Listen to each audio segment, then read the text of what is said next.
После длительного перерыва школа наконец распахнула свои двери, бережно повесив рюкзаки на спину, с самыми красивыми букетами и шарами в руках. Школьники с нетерпением бегут к друзьям и учителям. Мы дома были 6 месяцев, я умирала, хотела в школу, но мы встретились с одноклассниками 29 марта на пикнике. Сегодня мы перешли в среднюю школу, в 5 класс. Я очень хотела идти в школу, я очень ждала этого дня. Если в других средних образовательных учреждениях республики торжественная линейка, посвященная Дню знаний, прошла как и положено 1 сентября, в столичной 6-й школе начало учебного процесса пришлось отложить на целую неделю. Из-за случаев заражения коронавирусной инфекцией среди педагогического коллектива здесь был объявлен карантин.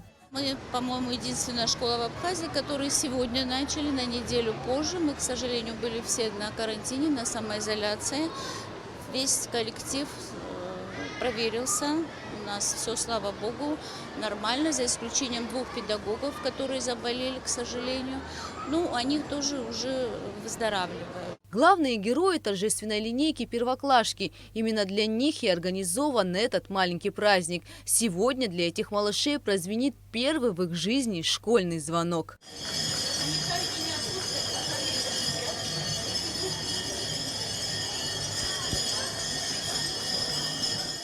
Поскорее звени звонок, мы тебя заждались.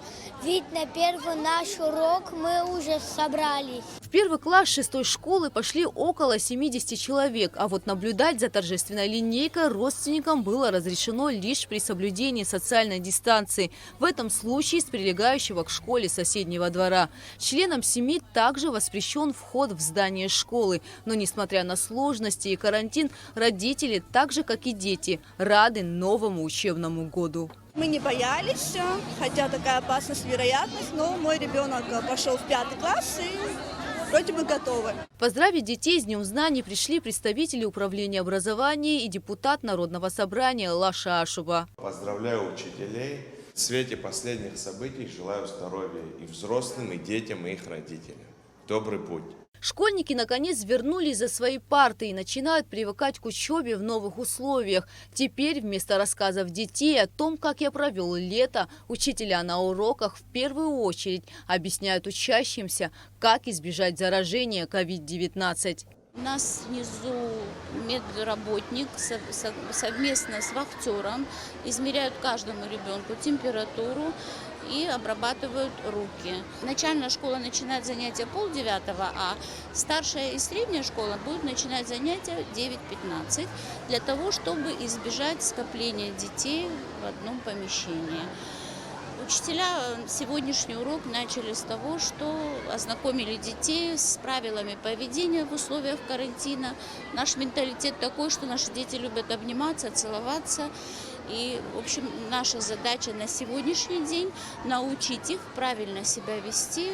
Измерение температуры, обработка рук антисептиками – все это занимает немало времени, ведь в школе более 770 учеников. Поэтому прийти в образовательное учреждение детям нужно на 10-15 минут раньше. Школа работает в одну смену. В первых классах уроки будут проходить по 30 минут, в остальных по 35. Каждая перемена по 10 минут, большая – 20. Количество уроков также сокращено, факультативов нет. Буфет пока не работает, идет подготовка к его открытию. В ближайшем времени силами администрации города Сухум в школе появится второй вход для разделения учеников начальных и средних классов. Кугуца Вардания, Томас Чиковани, Абхазское телевидение.